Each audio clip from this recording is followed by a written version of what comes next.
Hey everyone, and welcome to my channel. Today we will be revisiting the Sony Xperia 1 III, which was launched back in 2021. 3 years is not a long time in the tech world, so the big question is, does the phone still hold up in 2025? We will be diving into its design, performance, camera, battery life, and overall value to see if it's still a viable option, especially on the used market. Let's get started. First up, about the design. This is a premium phone. I am not going to detail specifications. I will dive into the details of its physical condition after 3 years of moderate to rough use. The phone was not exposed to extreme climatic conditions. I put a plastic cellophane rubber case on the back and installed a screen protector on the glass. There is a couple of occasions when the phone fell off my hand. There have been no major damages to the phone, except there is a minor crack on one of the edges. When you can see the video, you can see the crack. There have been frequent issues with the network and connections dropped, or the volume was hitting very low when I was taking some calls. Not sure whether this is due to the network problem or the phone itself has some problem. Since the phone is imported, there might be slight variations in the network frequency, and I'm not sure that this is the reason though.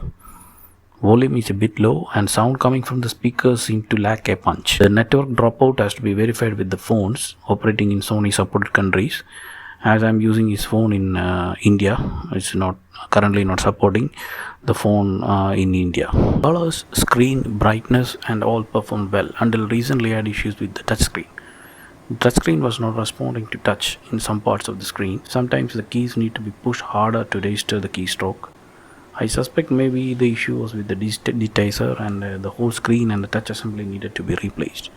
I tried to find replacement spares. Most of the third-party suppliers don't have replacement screen and it's very expensive to import it from outside. There is no guarantee that even if I brought from outside, it will work smooth after the replacement. So think twice before you buy this phone, as a service will be limited and spares will be rare to find. For basic tasks like browsing, watching videos and social media, it's still smooth. I'm normally using it for daily checking email, taking photos, recording 4K videos, sometimes slow motion videos, listening to high quality music, which was my primary priority for keeping and using the phone. So this has been marketed by Sony as a gaming phone. Regarding softwares and updates, the Xperia 1 III was originally launched with Android 11. It is currently running Android 13 after the updates. Software updates are an important consideration.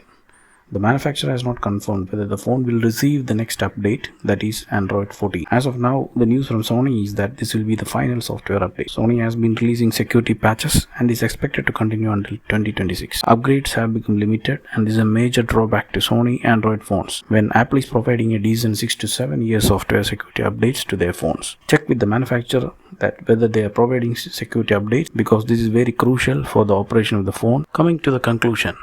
So, is the Sony Xperia 1 III still worth in 2025? It depends on your needs and budget.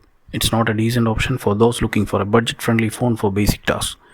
This is a premium line of phones and is particularly targeted for Sony fans, budding photographers and videographers who like to keep it light during travel and everyday use, gamers, audio enthusiasts, and widescreen content viewing. On the used market can be found for 140 to 160 USD, that is 12,000 to 15,000 Indian rupees. The final point I have to specify is regarding the availability of spare, service and cost. Spares are hard to find, so they are the repairability and the service options. Sony itself doesn't have any proper after-sale service or repair options, especially if you are importing the phone. It's a use and throw scenario, or sell it for less than a quarter of the price and move to a different brand.